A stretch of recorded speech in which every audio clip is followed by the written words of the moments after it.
ह्यात कोणत्याही प्रकारचा आपण बेकिंग सोडा किंवा बेकिंग पावडर किंवा इनो वापरलेला नाही, पण वाटणार आपल्याला अगदी केक सारखाच वाटणारा पदार्थ आहे गोडाधोडाचा। आणि यात आपण साखर सुद्धा वापरलेली नाही, त्यामुळे कोणीही खाऊ शकतो। अगदी हेल्दी आहे आणि तुम्हाला नैवेद्य वगैरे दाखवायचा असेल तरी तुम्ही हा पदार्थ बनवू शकता। मोजक्याच साहित्यात आपण तयार केलेला आहे। तुम्हाला जर ही रेसिपी पाहायची असेल तर माझा हा व्हिडिओ तुम्ही शेवटपर्यंत बघा। नमस्कार मैत्रिणींनो, रोशनी सिंपल किचन मध्ये तुमचं स्वागत आहे। तर आज आपण मस्तपैकी गोडाधोडाचाच पदार्थ पाहणार आहोत। मार्गशीर्ष महिन्याला सुरुवात झालेली आहे आणि तोच पदार्थ आपल्याला बनवून कंटाळा आला असेल, काहीतरी वेगळाच गोडाधोडाचा पदार्थ बनवायचा असेल तर आज मी तीच रेसिपी घेऊन आलेली आहे। आणि हा पदार्थ हेल्दी पण खूप असणार आहे आणि कोणीही खाऊ शकतो, पचायला तेवढाच हलका आणि खूप मस्त रेसिपी आहे। अगदी कमीच साहित्यात होणार आहे। तर चला तर मग आपण पाहूया ती कोणती रेसिपी आहे। तर आपण रव्याचा मोकळ म्हणजे एक प्रकारचा रव्याचा केकचाच पदार्थ आहे, केक टाइपच आहे, पण आपण नेहमी तांदळाचा मोकळ बनवतो। आज मी तुम्हाला रव्याचं मोकळ बनवून दाखवणार आहे। अगदी मस्त रेसिपी आहे। तर चला आपण पाहूया। तर इथे मी बारीक रवा घेतलेला आहे। जर तुमच्याकडे बारीक रवा नसेल तर तुम्ही तो मिक्सरला थोडासा फिरवून घेऊ शकता। आपलं प्रमाण सेम असणार आहे। मी 1 वाटी घेतले, त्या वाटीच्या हिशोबानेच आपलं प्रमाण असणार आहे। तर आता याच हिशोबाने आपण दूध घेतले, फक्त आपल्याला दुधाचं प्रमाण थोडंसं 1.25 वाटी करायचं आहे। जेवढा रवा घेतलाय तेवढंच आपण गूळ पावडर घेतलेली आहे। जर तुमच्याकडे गूळ पावडर नसेल तर तुम्ही गूळ किसून किंवा बारीक चिरून घेऊ शकता। तेवढंच वाटीच्या प्रमाणात आपल्याला तूप लागणार आहे। इथे मी साजूक तूप घेतलेलं आहे आणि ओलं खोबरं खवून घेतलंय, ते तुम्ही तुमच्या आवडीनुसार कमी जास्त करू शकता। इथे मी केसरचं दूध घेतलेलं आहे, केसर घाऊन हे केलेलं, आणि ड्रायफ्रुट्स लागणार आहे, ते तुम्ही तुमच्या आवडीनुसार घेऊ शकता। तर चला तर मग पटकन आपण आपल्या रेसिपीला सुरुवात करूया। आता सर्वात प्रथम आपल्याला काय करायचं, इथे मी एक मोठी कढई घेतलेली आहे। सर्वात प्रथम आपल्याला आपलं तूप घालायचंय यात।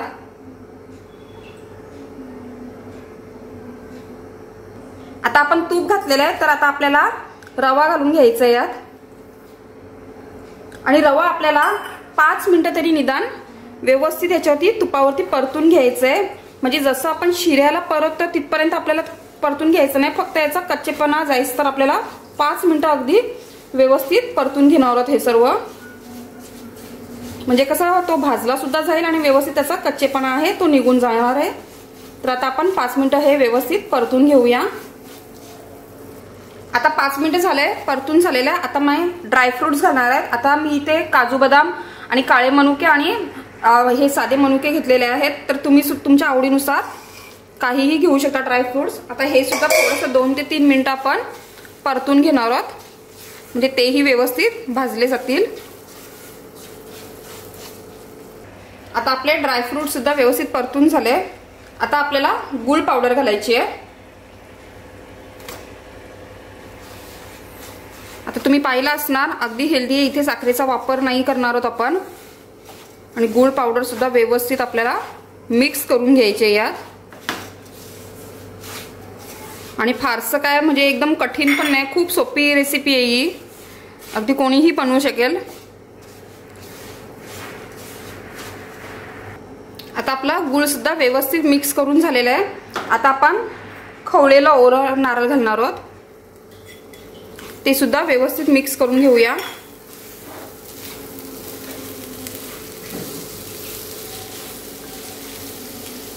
आता इथे आपलं खवलेलं नारळ सुद्धा मिक्स करून झालंय। आता ह्यात खवलेलं नारळ घातल्यानं खूप अप्रतिम चव लागते याची, त्याच्यामुळे म्हणजे वेगळीच चव येते आपल्या मोकळला। तर आता मिक्स करून झालंय। आता शेवटचं आपलं साहित्य राहिलं ते म्हणजे दूध घालायचंय। तर दूध थोडं थोडं करून घालायचंय, एकदम आपल्याला घालायचं नाही, व्यवस्थित एका साईडला मिक्स करत राहायचं आणि थोडं थोडं करून आपण दूध घालणार आहोत। तर आपल्याला दुधाचं प्रमाण हे 1.25 वाटी आहे। एकीकडे मिक्स करत राहायचंय। आता ही 1 वाटी झाली आणि ही छोटी वाटी मी आता थोडं दूध घेतलं अजून।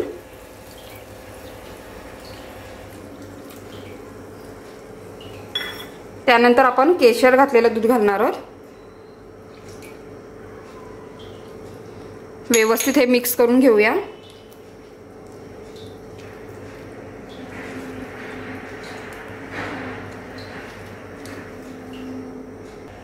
आता हे थोडंसं आपल्याला थोडंसं घट्ट करायचं आहे, म्हणून आपण किमान 3 ते 4 मिनिटं व्यवस्थित हे घाटलं तर राहणार आहोत।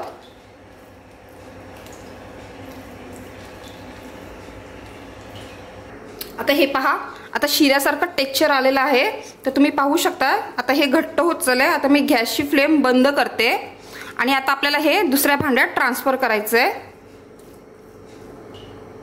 आता आपल्याला हे दुसऱ्या भांड्यात काढून घ्यायचं आहे, तर मी इथे एक टोप घेतले। आता त्याला व्यवस्थित आपल्याला ग्रीसिंग करून घ्यायचंय तुपाचं। तर सर्वत्र आपण तूप लावून घेऊया, म्हणजे जेणेकरून ते खालती चिपकणार नाही।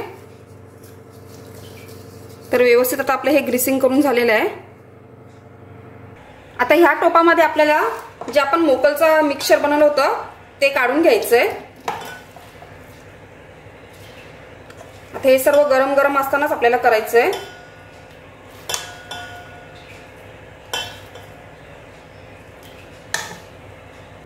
आता तुम्ही पाहू शकताय आपण हे एका टोपात काढून घेतलंय। आता पेल्याच्या साहाय्याने आपल्याला व्यवस्थित हे प्रेस करून दाबून घ्यायचं असं।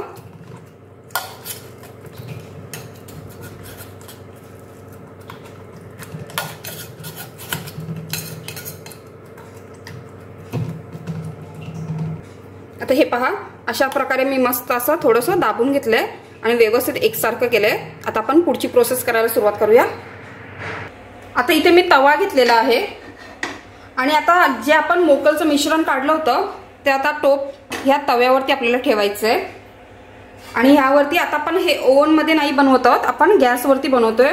आणि याच्यावरती आता आपल्याला असं हे ताट ठेवायचंय, ताटावरती पाणी ठेवायचं आपल्याला आणि अगदी मंद आचेवरती हे सर्व करायचं आपल्याला। आणि त्याच्यावरती मी आता खलबत्त्याचं असं थोडंसं वजन देणार आहे, म्हणजे आतली जी वाफ आहे ती बाहेर येऊ नये। आणि आपल्याला निदान 25 मिनिटं तरी मंद आचेवरती हे सर्व आता होऊन द्यायचंय। तर आता आपण 25 मिनिटांनी वाट पाहूया। पहा, 25 ते 30 मिनिटं झालेले आहेत। आता मी गॅसची फ्लेम बंद करते आणि हे खूप गरम आहे, तर आता आपल्याला थोडंसं आता थंड होऊन द्यायचंय आणि नंतर हे मोकल व्यवस्थित आपण काढून घेणार आहोत। तर आता आपण थंड व्हायची वाट पाहूया।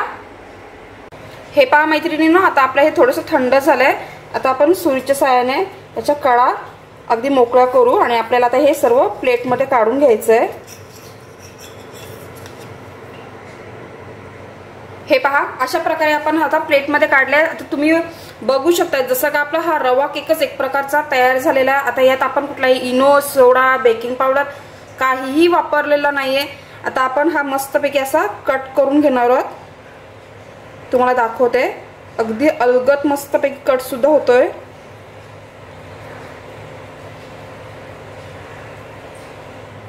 खायलाही तेवढाच भारी असणार आहे आपला हा केक, म्हणजे एक प्रकारचा केकच आहे हा। जर तुम्ही बाहेरून केक आणण्यापेक्षा हे जर असं व्यवस्थित हेल्दी खाल्लं तर किती छान। तर आता अशा प्रकारे आपण कट करून घेऊया। आता हे पहा, अशा प्रकारे आपण आता कट केल्या। तर तुम्हाला मी एक पीस दाखवते काढून। याचा बिना साखरेचा वापर करता आपण बनवलेला आहे। तर अशा प्रकारे आपला मस्त रव्याचा मोकल तयार झालेला आहे। तर मैत्रिणींनो, तुम्हाला जर माझी ही रेसिपी आवडली असेल तर नक्की लाईक करा, शेअर करा आणि सबस्क्राईब करा।